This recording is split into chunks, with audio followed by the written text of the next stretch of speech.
¿Cuáles son aquellas fotos que parecen no tener nada fuera de lo común, pero en realidad tienen una historia bastante macabra detrás de ellas? Hoy te enseñaré 3 de estas fotos.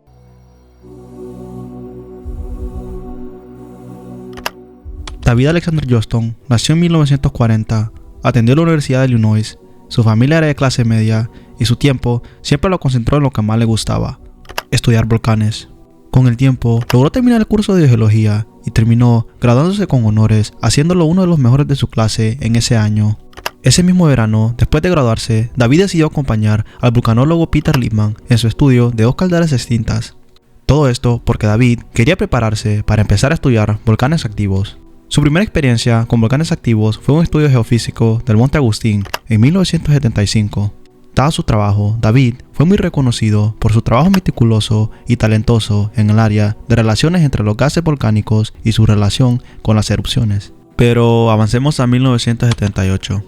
En ese año, su gran trabajo con gases volcánicos lo llevó al Servicio Geológico de Estados Unidos, donde se le asignó la tarea de ampliar el programa de seguimiento de las emisiones volcánicas en Alaska y Cascade Range. Ahora, avancemos un poco más hasta 1980. En ese año, a finales de marzo, David y otros geológicos estaban monitoreando el volcán de St. Helens, ya que habían empezado a notar actividad en el volcán que advertía de una posible erupción. Algunas de las advertencias que notaron los geológicos, incluyendo David, fue que el volcán había aumentado en actividad sísmica, deformación en el terreno, emisión de gases y formaciones de domos de lava. Estas señales y advertencias fueron claves para que David y sus compañeros de trabajo pudieran alertar a las autoridades y evacuar la zona antes de la erupción. David fue uno de los primeros en advertir sobre el peligro inminente que el volcán causaría. Algo que agregar y que será importante en el final de esta historia es que David teorizó que el volcán no haría erupción hacia arriba como una erupción normal, sino que al contrario haría erupción de forma lateral. David y su grupo siguieron monitoreando el volcán por las siguientes semanas, pero el volcán no hacía erupción. David sabía que solo era cuestión de tiempo para que el día de la erupción llegara. El día mayo 17 de 1980, todo parecía un día normal para David y su compañero Henry Glicken, quienes monitoreaban y tomaban notas de los cambios visuales del volcán. Ya que todo parecía estar bien, Henry decidió dejar el campamento de vigilancia en donde se encontraba junto a David y decidió ir a otra misión en el Parque Nacional de las Montañas Rocosas. Pero antes de irse, Henry tomó esta foto de David. Esta foto sería la última foto en vida de David, ya que solamente 13 horas después tendría un final espeluznante. El 18 de mayo, a las 7 de la mañana, David hace un chequeo rutinal y no encuentra nada fuera de lo normal. Después, alrededor de las 7:30, su equipo se reúne para dar opiniones y todo fue como un día cualquiera. Pero aquí es cuando viene lo peor de la historia. A las 8:30, después de un tiempo, sin escuchar nada en la radio, se escucha una voz en la radio, seguido por un estruendo gigante.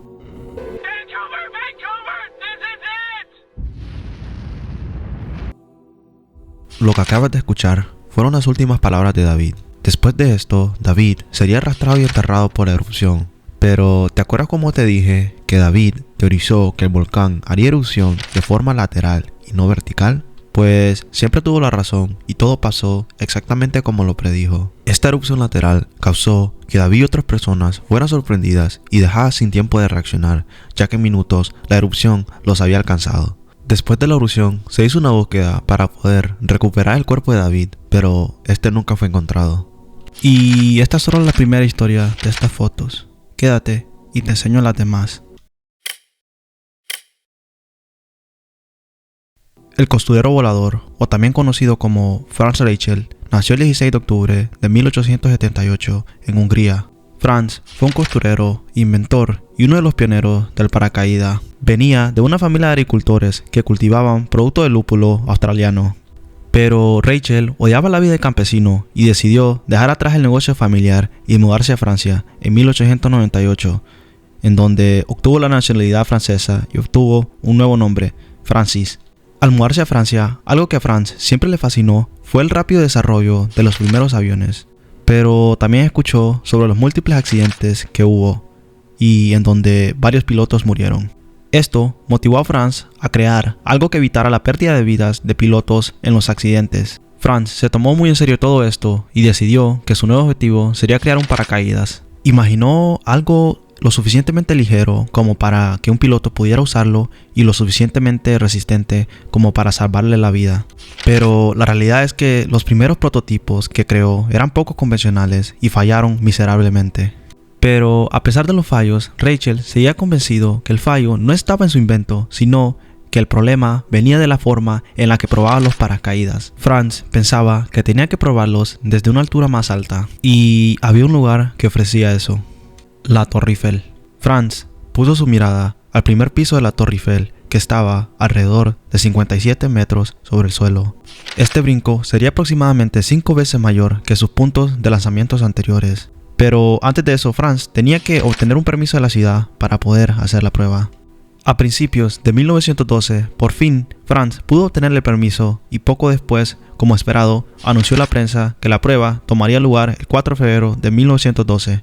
Pero algo que hay que mencionar es que Franz informó a las autoridades que las pruebas serían hechas con maniquís y no él mismo. El día de la prueba llegó, pero poco antes del brinco, Franz hizo un anuncio sorpresivo. Franz informó que sería él mismo quien hiciera la prueba. Con esto podemos ver que Franz tenía mucha fe en su invento y que estaba dispuesto a morir por probarlo. Después del sorpresivo anuncio, numerosos amigos trataron de convencerlo de no brincar él mismo. Pero tristemente, nada ni nadie pudo convencerlo. Franz dudó durante aproximadamente 40 segundos antes de saltar en el aire. Franz brincó, pero como de esperarse, el paracaídas falló y nunca se desplegó, causándole una trágica muerte en frente de cientos de personas quienes fueron testigos de la tragedia. Estas fotos que verás a continuación son las últimas antes de caer al vacío.